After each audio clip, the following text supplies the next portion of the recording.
नमस्कार दोस्तों। आप सबका बहुत बहुत स्वागत है मेरे इस चैनल आइए सुने कहानी में। और आज मैं आप सबको मालती जोशी जी द्वारा लिखी एक कहानी उसने नहीं कहा सुनाने जा रही हूँ। दोस्तों, यदि आपको मेरा कथा वाचन पसंद आता है तो आपसे निवेदन है कि मेरे इस चैनल को सब्सक्राइब कर लें और मेरी कहानियों को लाइक और शेयर और हाँ, बेल आइकन ज़रूर दबा लीजिएगा। मेरी आगे आने वाली कहानियों की नोटिफिकेशंस आपको मिलती रहेगी। तो आइए सुने कहानी उसने नहीं कहा। वो नहाकर निकला ही था कि शोभा ने कहा, ज़रा बाहर जाकर तो देखिए। क्या है? उसने बेजारी से पूछा, पर अपनी उत्सुकता को रोक न सका। गीले बालों को तौलिए से रगड़ता हुआ बरामदे में आ खड़ा हुआ। देखने को वहाँ कुछ भी तो नहीं था। अपने पीछे चली आई शोभा पर वो बरसने ही वाला था कि उसने कहा, ज़रा बाहर तो देखिए बाबूजी को। इस बार उसने देखा, दरवाजे पर एक ठेला खड़ा है और बाबूजी उसे पैसे दे रहे हैं। इससे पहले कि वो शोभा को अच्छी चुपती सी बात कहता, बाबूजी 3-4 पुड़ियाँ बगल में समेटे गेट बंद करने की कोशिश कर रहे थे। ये क्या ले लिया बाबूजी? उसने आगे बढ़कर फाटक बंद करते हुए पूछा। कुछ नहीं, थोड़ा सा नमकीन। अपना बोझ प्रमोद के हवाले करते हुए बाबूजी ने कहा। अच्छा, दिखा तो ले लिया। बच्चों वाला घर है, दिन भर बच्चों को मुंह चलाने के लिए कुछ तो चाहिए ही। और इतना कहकर बाबूजी जैसे कर्तव्य मुक्त होकर अपने कमरे में लौट गए। पर उनके जाते ही ओट में खड़ी शोभा सामने आ गई। लो भाई, संभालो अपनी अमानत, प्रमोद ने सामान उसकी ओर बढ़ाते हुए कहा, किंतु वो वैसी ही तनी हुई मुद्रा में दूर खड़ी रही। अरे लो भाई, मुझे तैयार होने दो, अब 9:15 हो रहे हैं। ये है क्या? उसने रूखे स्वर में पूछा। नमकीन है, बाबूजी बच्चों के लिए खरीद कर लाए हैं। आपके बच्चों ने कभी रात चलते ठेले की कोई चीज़ खाई है? ठीक है भाई, पर मैं बाबूजी से तो ये सब नहीं कह सकता ना। उन्हें अपने लाडले पर प्यार आ गया है तो बीच में बोलने वाला मैं कौन होता हूँ?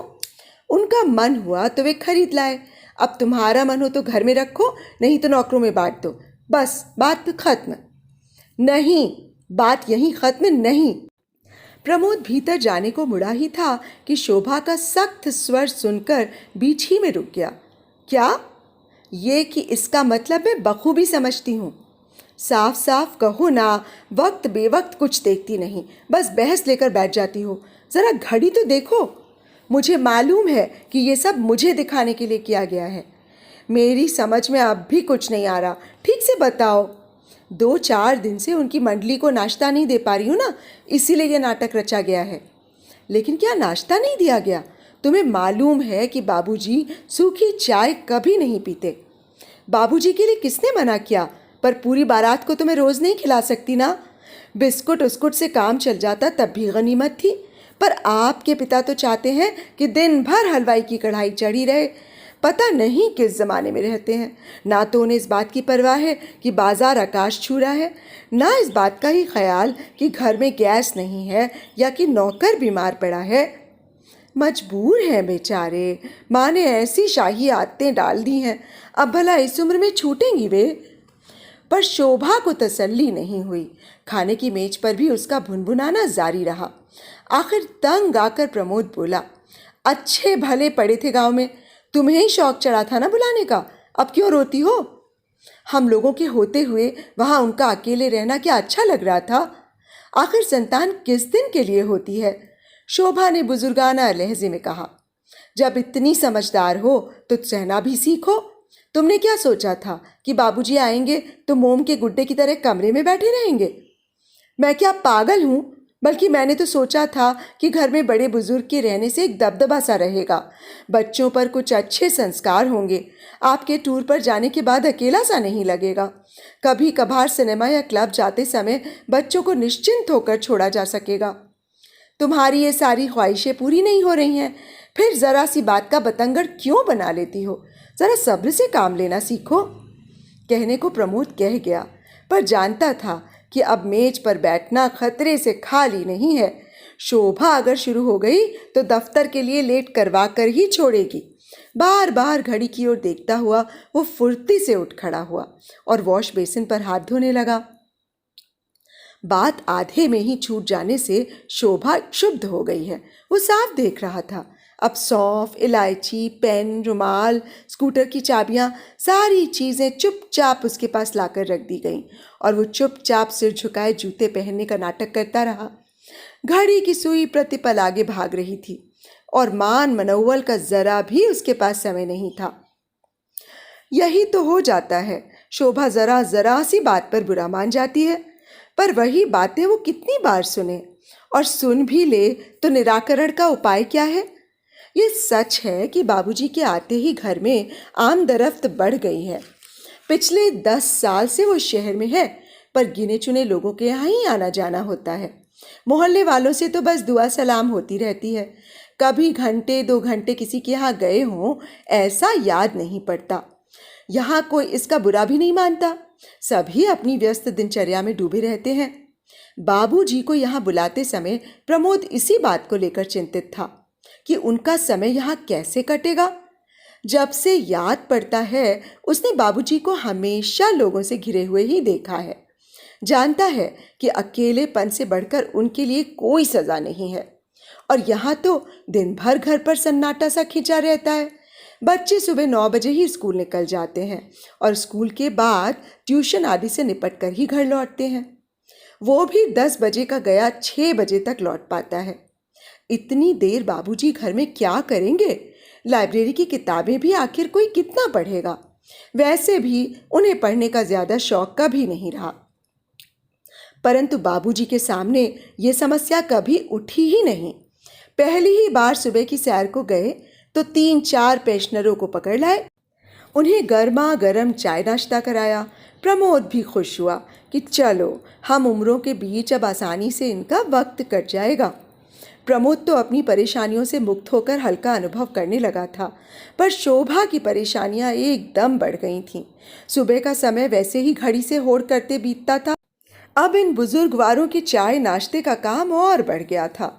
बाबूजी सैर से लौटते ही दीपू को चाय का ऑर्डर दे देते, तब शोभा को बड़ी कोफ्त होती। अब वो बच्चों को तैयार करे, रसोई देखे या सुबह से चाय ही बनाती रहे। सितम ये होता है कि भल्ला साहब के पिताजी दूध लेने के लिए घर से चलते हैं और फिर बाबूजी की बैठक में रम जाते हैं। फिर गोपाल को उनके यहाँ दूध पहुँचाने भी जाना पड़ता है। दीपू नीतू को तैयार करती शोभा खींच उठती है। इन लोगों को तो कोई काम है नहीं, तो क्या सभी लोग पेंशन लेकर बैठ जाएं? यह तो होती है सुबह की महफिल। दोपहर को बाबूजी शतरंज लेकर बैठ जाते हैं। 2-4 खेलने वाले और 2-4 देखने वाले जुट ही जाते हैं। 5 बजे तक चाय और शरबत के 2-4 दौर तो हो ही जाते हैं। इस समय बाबूजी की इच्छा होती है कि घर का बना कोई गर्मा गर्म नाश्ता भी परोसा जाए। फिर बाबूजी इशारा करके मेहमानों को खिलाते जाते हैं और बहू की तारीफ भी करते जाते हैं। पहले शोभा इस प्रशंसा से बड़ी पुलकित होती थी, पर अब उसे कोफ्त होने लगती है। शाम को मिश्रा जी के बड़े भाई साहब प्रीति को डांस क्लास छोड़ने के लिए घर से निकलते हैं। प्रीति को अकेले जाते डर भी लगता है और ताऊ जी के साथ जाते शर्म भी आती है, तो वो यहाँ तो साथ आ जाती है, फिर नारंग साहब की ज्योति के साथ आगे बढ़ लेती है। घर वापस लौटने की बजाय ताऊ जी बाबूजी के पास बैठकर तो भतीजी की प्रतीक्षा करते हैं और नई सभ्यता को कोसते रहते हैं। चाय उनके लिए भी बनती ही है। अपनी पूरी की पूरी पेंशन बाबूजी प्रमोद के हाथ में पकड़ा देते हैं तो वो संकोच से गड़ जाता है, पर शोभा भुनभुनाती रहती है। 150 रुपये पकड़ा देते हैं तो सोचते हैं जग जीत लिया, ज़रा बाजार जाकर पता करें तो गश आ जाए। परेशान होता है प्रमोद, पत्नी को कैसे समझाए कि जिंदगी भर यही तो कमाया है बाबूजी ने। जंगल में भी बैठ गए हैं तो 4 लोग आसपास जुट आए हैं, फिर ये तो इतना बड़ा शहर है।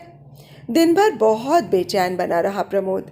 शोभा की परेशानी को वो समझ रहा था, पर माँ कैसे तालमेल बिठा लेती थी। माना कि ऐसी सर्पग्रासी महंगाई उन दिनों नहीं थी, पर आमदनी भी तो ज़्यादा नहीं थी। फिर 4 बच्चों के साथ और ऐसा मजमेबाज पति, पर घर में कभी चकचक नहीं मची। कभी परेशान भी होती तो बच्चों के सामने कह सुनकर हल्की हो जाती। बाहर वालों ने हमेशा उन्हें मुस्कुराता ही देखा। उनका अतिथि सत्कार उस समय भी मिसाल के रूप में गिना जाता था। याद है उसे, कई बार सब्जी के लिए उबले आलूओं को मसलकर ही माँ ने कचौड़ी बना दी और बच्चों को सिर्फ कोरी दाल से रोटी तोड़नी पड़ी है। कभी उबलते दूध में चावल डालकर खीर बना दी गई। दोपहर की चाय ना मिली तो ना सही।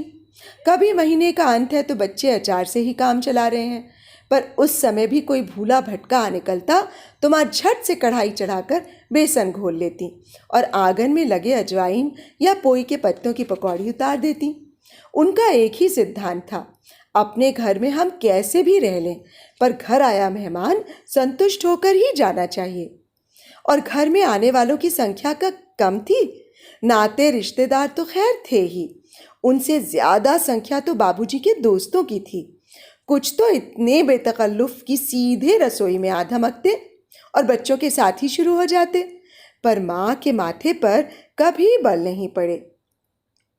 उन दिनों बाबूजी एक खास रविवारीय भोज का आयोजन करते थे। उसके लिए माँ ने चीनी की प्लेटें, एक भगोना और कलछी अलग रख छोड़े थे। आंगन के छोर पर बने एक चूल्हे पर यह कार्यक्रम चलता। माँ रविवार को सुबह उठकर वहाँ झाड़ू बुहारी करती, मसाला पीस कर रखती, आटा सान कर रखती। सारा सामान एक बार वहाँ सजा देने के बाद जो मंदिर की राह लेती तो शाम ढले ही घर लौटती। दिन भर उनके मुंह में अन्न का दाना भी नहीं जाता था। पड़ोसी ने कहती, पति के पापों का प्रायश्चित कर रही है बिन्नों की माँ। माँ हंसकर कहती, कोट का पाप खोटी का पुण्य। अब किसी का खाने का मन है और हमें बनाना नहीं आता तो हम वहाँ बैठकर भी क्या करें? उतनी देर ठाकुर की जी की सेवा ही सही। लेकिन अपने घर में तुम्हें ये सब अच्छा लगता है? इतने सारे होटल तो हैं, बिन्नों के बाबूजी वहीं जाया करें तो क्या हर्ष? अरे वाह, माँ तमक कर कहती, अपना घर होते हुए होटल में क्यों जाएगा कोई? वहाँ खाने से मन भरता है कभी? और इतने संगी साथी लेकर होटल जाने का बूता है किसी का? सच तो था, बाबूजी के उस सामिज भोज में 10-12 लोग तो कम से कम आते ही थे। होता ये चंदे से ही था, पर उनमें से कई ऐसे थे जो घर से छिपा कर आते थे। वृषभान चाचा तो ऐसे थे जो चंदा भी नहीं दे पाते थे, पर बिना बुलाए ही आ टपकते। तब माँ कहती, मर्द मानुस है, खाने पीने की हवस को कहाँ तक दबाएगा बेचारा? घर में नहीं मिलता तभी तो इधर उधर लाट टपकाता फिरता है। शुरू में तो माँ बच्चों का खाना बनाकर रख जाती थीं, पर बाद में आमिल चाचा बच्चों को खींचकर अपनी पंगत में ले जाने लगे। माँ को पता चला तो हाथ जोड़कर बोली, लाला लड़के तुम्हारे हैं, जैसे चाहे गुड़ सिखा देना, मैं कुछ नहीं बोलूँगी, पर लड़कियों को बख्श दो। पता नहीं कैसी ससुराल मिले। मर्द मानुस तो अपने शौक बाहर जाकर पूरा कर लेता है, पर यदि इनके जीभ को स्वाद लग गया तो छटपटाती फिरेंगी।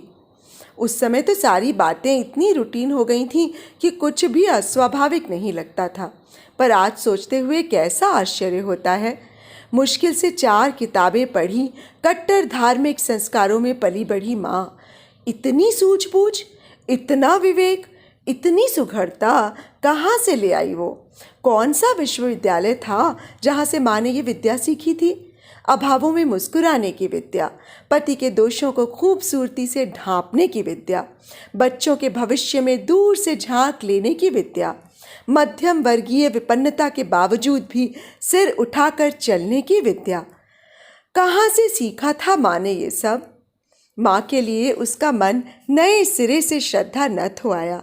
सच, ऐसी संगिनी को खोकर बाबूजी कितने अकेले पड़ गए होंगे।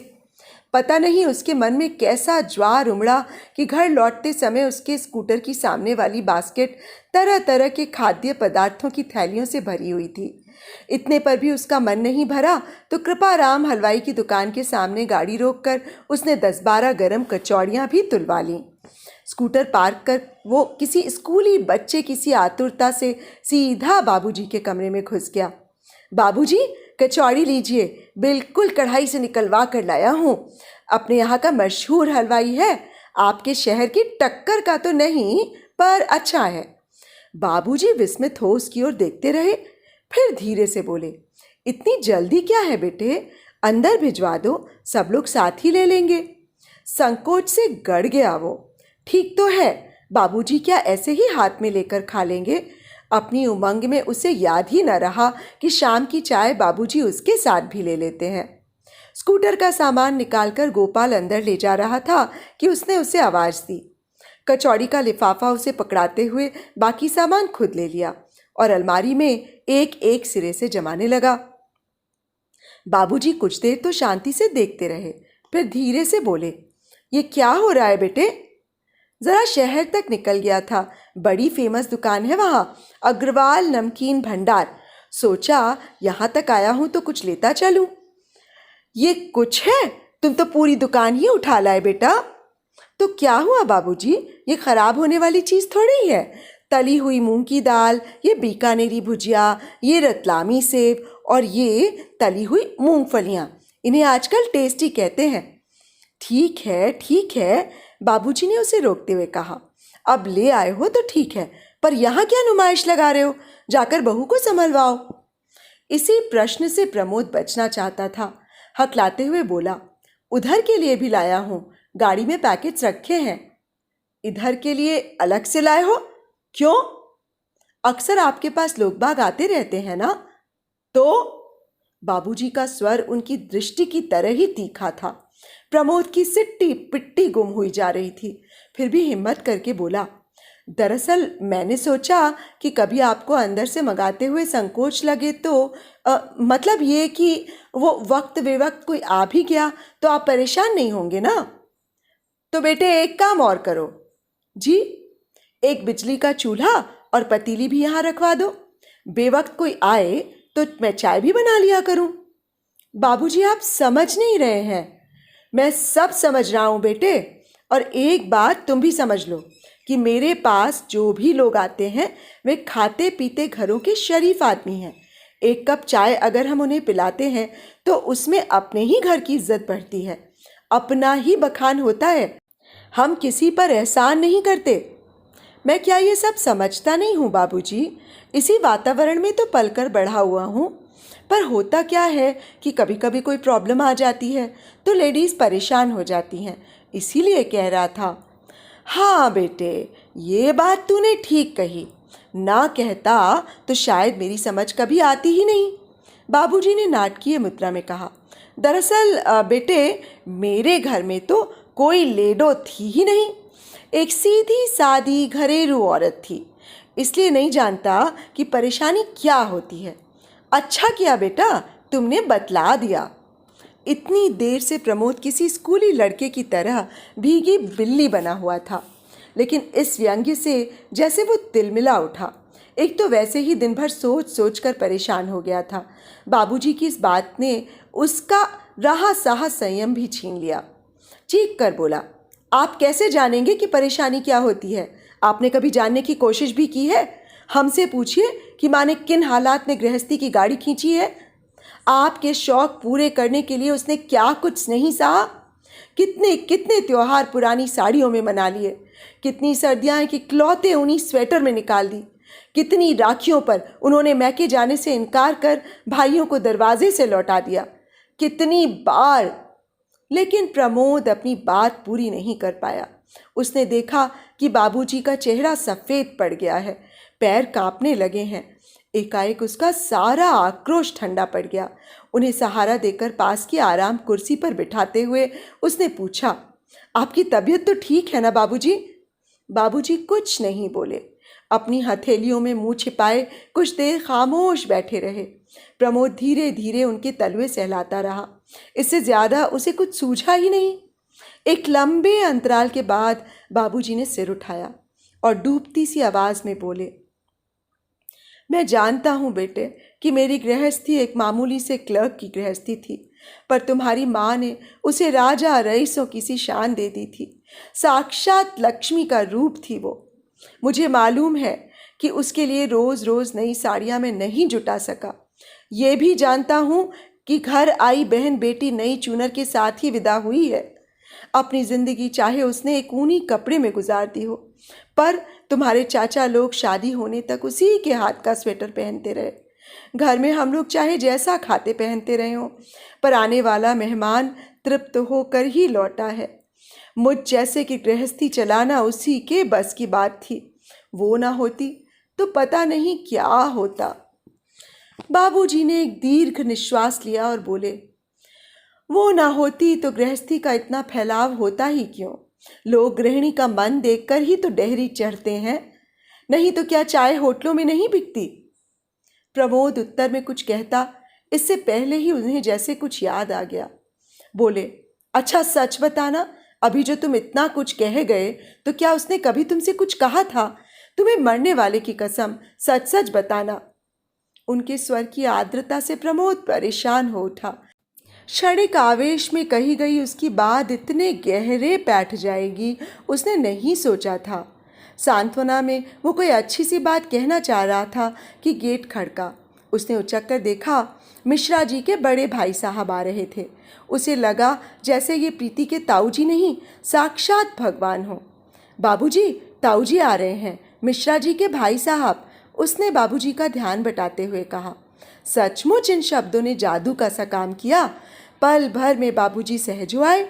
दूसरे ही क्षण वो फुर्ती से उठ खड़े हुए। पैरों में चप्पल सरकाते हुए उन्होंने खूंटी पर टंगा अपना कोट भी पहन लिया। ताऊजी अपनी डगमग चाल से जब तक कमरे में पहुंचते, बाबूजी तैयार होकर बाहर निकल आए और बोले, चलिए मिसुर जी, ज़रा चौराहे तक हो आएं, मेरे पान बिल्कुल चुक गए हैं। और उन्हें अबाउट टर्न करवाकर सचमुच वे चल पड़े। प्रमोद ठगा सा उन्हें जाते देखता रहा। करीने से सजी हुई देसी पान की डलिया उसका मुंह चिढ़ाती रही। तो अभी आप सुन रहे थे मालती जोशी जी द्वारा लिखी एक कहानी, उसने नहीं कहा। सच बात है दोस्तों, इतना सुघड़ और इतना सहनशील जीवन साथी बहुत किस्मत वालों को मिलता है। पर सच बात तो ये है कि जीवन साथी यदि एक दूसरे की तकलीफ़, एक दूसरे के कष्ट, एक दूसरे के मन की बात न समझें तो फिर जीवन साथी कैसे। दोस्तों, यदि आपको कहानी अच्छी लगी हो तो कमेंट बॉक्स में मेरे वाचन के विषय में अवश्य कुछ बताइएगा। आप सबको मेरा नमस्कार। फिर जल्दी ही वापस आऊँगी एक नई कहानी के साथ।